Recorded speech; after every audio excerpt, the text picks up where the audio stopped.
మంత్రి సీతక్క బీఆర్ఎస్ అధినేత అలాగే మాజీ సీఎం కేసీఆర్ కి లీగల్ నోటీసులు పంపించింది.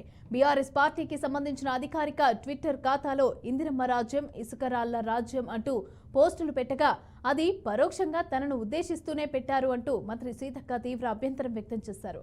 బీఆర్ఎస్ అఫీషియల్ హ్యాండిల్ కావడంతో ఆ పోస్టుకు పార్టీ అధినేత కేసీఆర్ ను బాధ్యుడిగా పరిగణిస్తూ ఆయనకు మంత్రి సీతక్క నోటీసులు జారీ చేశారు.